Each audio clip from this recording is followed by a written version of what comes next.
Eleições 2022. Faltam 16 dias para o primeiro turno das eleições e a agenda dos candidatos ao governo paulista segue a todo vapor, como conta agora a repórter Nani Cox. Fernando Haddad, do PT, teve agendas no interior de São Paulo. Acompanhado do candidato a vice na chapa do partido para as eleições presidenciais, Geraldo Alckmin, Haddad conversou com eleitores e se reuniu com empresários. O petista voltou a prometer aumentar o poder de compra da população se for eleito. Aumentar o poder de compra do trabalhador, porque se ele chegar no fim do mês com mais dívida do que no mês anterior, governador Alckmin, é uma sucessão de cartão de crédito do qual o sujeito não sai nunca mais. Então nós vamos zerar o ICMS da cesta básica e da carne. Nós vamos aumentar o salário mínimo paulista para R$ 1.580. São Paulo pode pagar R$ 1.580. Porque aí, esses R$300 a mais faz diferença no final do mês. E se sobrar, ao invés dele ficar devendo mais 100, sobrar 100, é isso que vai começar a fazer a máquina rodar a favor. O candidato do Republicanos, Tarcísio de Freitas, se encontrou com lideranças do setor de transportes de carga na capital paulista.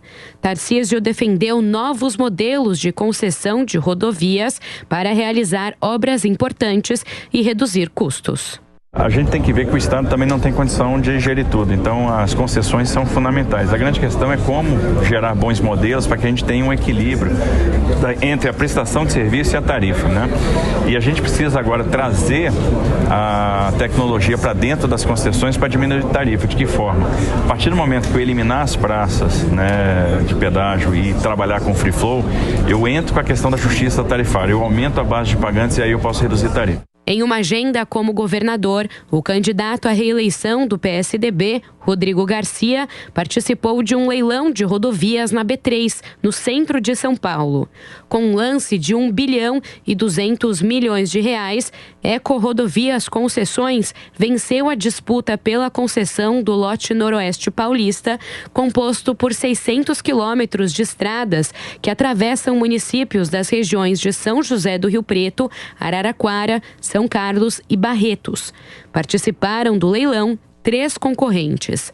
Garcia afirmou que o ágio de 16.000% é resultado da confiança do setor no governo e disse que a concessão garante tarifas mais baratas para os usuários. A competitividade mostra o acerto e a estruturação desse leilão, e eu já convidei aqui aqueles que não ganharam hoje o leilão que possam participar dos novos contratos que São Paulo já publicou, inclusive a licitação no começo do ano do Rodoanel Norte. Mantivemos as praças atuais de pedágios com valores 15% inferiores. Então nós estamos reduzindo o custo do pedágio da região toda, incluindo mais investimentos e implantando o desconto de usuário frequente, que vai ser uma regra daqui para frente em São Paulo. Na parte da manhã e início da tarde, Garcia fez corpo a corpo com eleitores em cidades do interior de São Paulo, onde prometeu combater todas as formas de violência contra mulheres. E ainda Altino Júnior, do PSTU, fez panfletagem. Carol Vigliar, da Unidade Popular, cumpriu agenda em Diadema. Elvis César, do PDT, caminhou pelo Mercadão e região da 25 de março. Vinícius Poit, do Novo, visitou a cidade de Campinas e Piracicaba.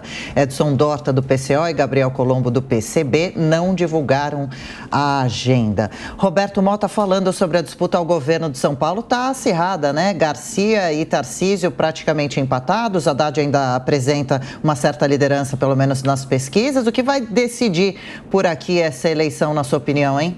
Adriana, eu acho que essa decisão vai ser tomada pelo eleitor com base nas ideias, nas propostas que os candidatos estão trazendo e no currículo, no passado deles. Alguns desses candidatos, ou talvez os 3 principais, têm um passado bem conhecido pelo eleitor, né? O Haddad já foi prefeito de São Paulo, o Rodrigo Garcia é o atual governador, e o Tarcísio de Freitas vem de uma muito bem-sucedida passagem como ministro da Infraestrutura. As ideias também são importantes. É importante prestar atenção no que os candidatos dizem. O Haddad acabou de dar aqui uma declaração sensacional. Ele planeja aumentar o poder de compra do trabalhador. A gente precisa procurar algum candidato que planeje diminuir o poder de compra do trabalhador, né? Então, essas frases feitas, essas afirmações óbvias, provavelmente não contribuem para que o Haddad mantenha uma posição de liderança nessa corrida. A gente viu o Rodrigo Garcia participando de um leilão de uma rodovia. Privatização de infraestrutura é muito importante. É interessante que ele tenha participado desse leilão de privatização, porque esse é um dos pontos fortes que o ex-ministro Tarcísio traz no seu currículo. Eu acho que essa disputa vai ficar muito acirrada nas próximas semanas. Amanda, em relação ao segundo e terceiro colocado, será que há ainda espaço para o crescimento do atual governador? É isso que eu estou olhando agora, Thiago, porque essa pesquisa da Datafolha foi a primeira que mostra um crescimento considerável do Rodrigo. Quer dizer, os outros levantamentos também mostram o aumento do Tarcísio e do Rodrigo. Mas nessa, no Datafolha, o Rodrigo cresce mais e encosta, está tecnicamente empatado com o Tarcísio, porque o Tarcísio se moveu de 21 para 22, ou seja, oscilou na margem de erro, e o Rodrigo cresce muito mais, cresce 4 pontos, chega a 19% e encosta no Tarcísio de Freitas. E aí algumas explicações possíveis, né? Primeiro, estava falando até ontem com a campanha do Rodrigo e o pessoal estava me explicando que, de fato, eles já tinham detectado nos monitoramentos internos essa melhora do atual governador de São Paulo. Eles já esperavam que isso fosse acontecer por causa do maior tempo de campanha de rádio e TV, da melhora, eles me apontaram muito isso, a melhora na avaliação positiva do governo. Então, ele tem uma rejeição baixa, um índice de ruim e péssimo na avaliação do governo, baixa também, e a avaliação de ótimo e boa também cresceu, acho que 4 pontos de uma pesquisa para outra. Então, cada vez que cresce essa avaliação do governo, eu já disse isso também aqui, é uma indicação de que pode representar uma transferência de votos para aquele candidato. Por isso, seria tão importante para o Bolsonaro, por exemplo, continuar melhorando na sua avaliação ótima e boa do governo. Com o Rodrigo Garcia tem acontecido isso e tem se traduzido em mais votos para o atual governador. Ele conta com uma rede enorme, uma capilaridade muito grande de prefeituras no interior, principalmente em pequenas cidades, e isso se mostra muito eficaz quando o prefeito, vereadores e até agentes públicos, servidores políticos vão fazer essa interlocução com a população. Nas cidades menores, isso é muito eficiente. Portanto, será uma briga ferrenha ali entre Tarcísio e Rodrigo. E aí é uma faca de 2 gumes para a campanha do PT. Por quê? Porque no segundo turno, o Rodrigo Garcia chega muito mais perto do Haddad do que o Tarcísio. Houve uma diferença, houve até um aumento da distância entre Tarcísio e Haddad num segundo turno. Agora, essa distância é muito menor, acho que de 7 pontos, na comparação entre Rodrigo Garcia e Fernando Haddad.